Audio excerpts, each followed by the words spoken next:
ও লা ইলাহা ইল্লাল্লাহ লা ইলাহা ইল্লাল্লাহ ও লা ইলাহা ইল্লাল্লাহ লা ইলাহা ইল্লাল্লাহ ভাইজান বহু দূরে মদিনা আমরা কেমনে যাব জানি না বলেন বহু দূরে মদিনা আমরা কেমনে যাব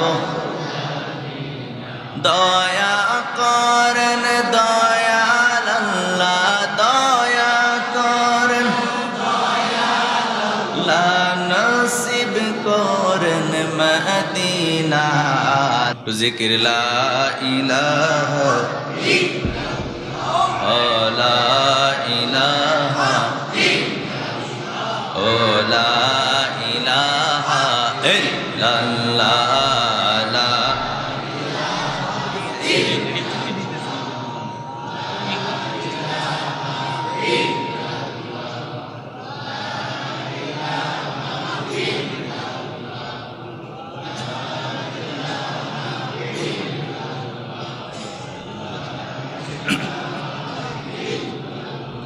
ও লা ইলাহা ইল্লাল্লাহ লা ইলাহা ইল্লাল্লাহ ও লা ইলাহা ইল্লাল্লাহ লা ইলাহা ইল্লাল্লাহ ভাইজান বহু দূরে মদিনা আমরা কেমনে যাব জানি না বলেন বহু দূরে মদিনা আমরা কেমনে যাব দয়া করেন দয়াল আল্লাহ দয়া করেন লা নসিব করেন মদিনা লা ইলাহা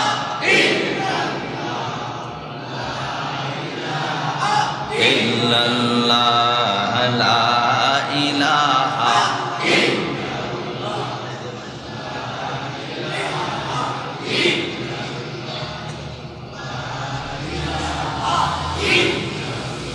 হায়রে দুই নয়নে দেখলে নবীকে দুই নয়নে কে গোচিত মনের জালা লা ইলাহা ইল্লাল্লাহ লা ইলাহা ও লা ইলাহা ইল্লাল্লাহ লা ইলাহা পরেন লা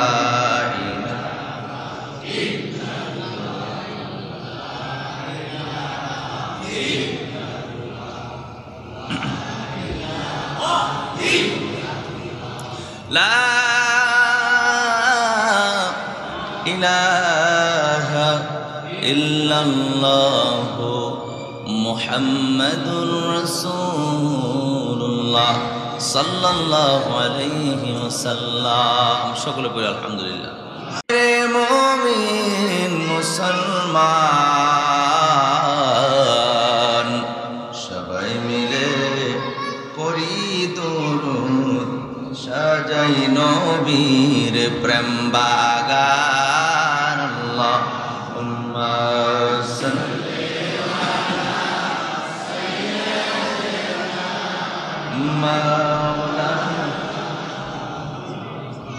ওয়া আলা আলি সাইয়্যিদিনা মাওলানা আরশের নিচে সিজদায় পড়ে কাঁদবেন নবী যারে যার হাসরের ময়দানে আরশের নিচে সিজদায় পড়ে কাঁদবেন নবী যারে যার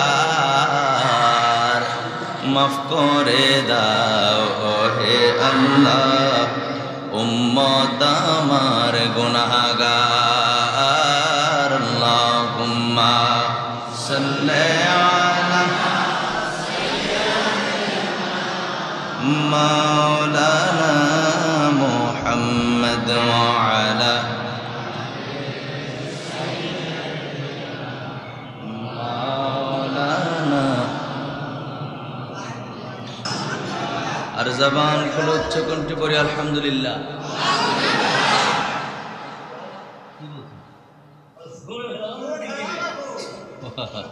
মাশাআল্লাহ, মুরব্বী মানুষ তো আগের সে জুসটা আছে আলহামদুলিল্লাহ। কন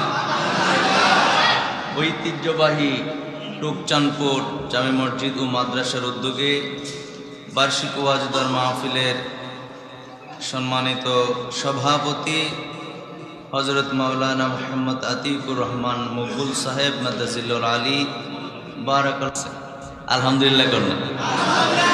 এটা করার অর্থ হলো যাদের চোখে সামান্য তন্দ্রা আছে চলে গেছে, ঠিক কিনা বলে?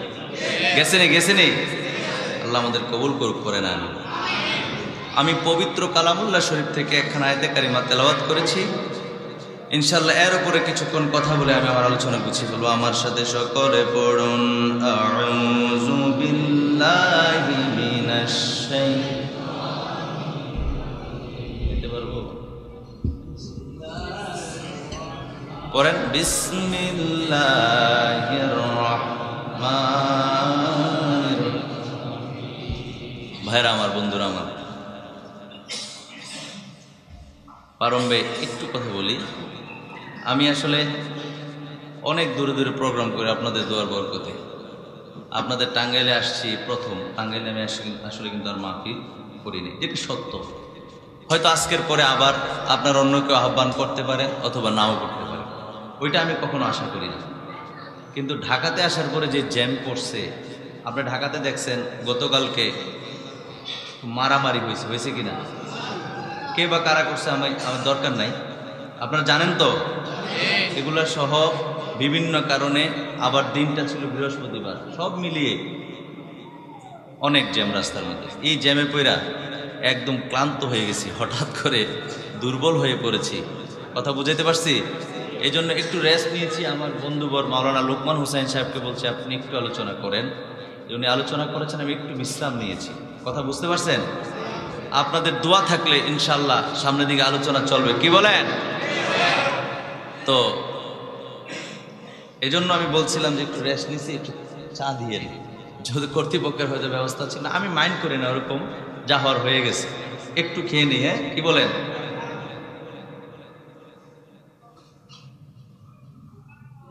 এটাও জুড়াই গেছে, জুড়াই চা খাই লাভ নেই। আমার বন্ধুবর চা আনতে দেরি হওয়ার কারণে বাইরের থেকে গিয়ে আনছে, ওইটাও জুড়াই গেছে। থাক, সমস্যা নাই। রিজিক কার পক্ষ থেকে? যতটুকু ছিল অতটুকু খেয়েছি। আমি কারো প্রতি বিরক্ত হই না কখনো। আমি যদি এখন কমিটিকে ধমক দেই, হ্যাঁ আপনারা কি করলেন এসে, এটা আমার ব্যবহারে বংশের পরিচয়। ব্যবহারে কার পরিচয়? আমি ধমক দিলে, তিতো কথা বললে কি লাভ হবে বলেন? লাভ হবে? সমস্যা। আলহামদুলিল্লাহ, করেন আলহামদুলিল্লাহ।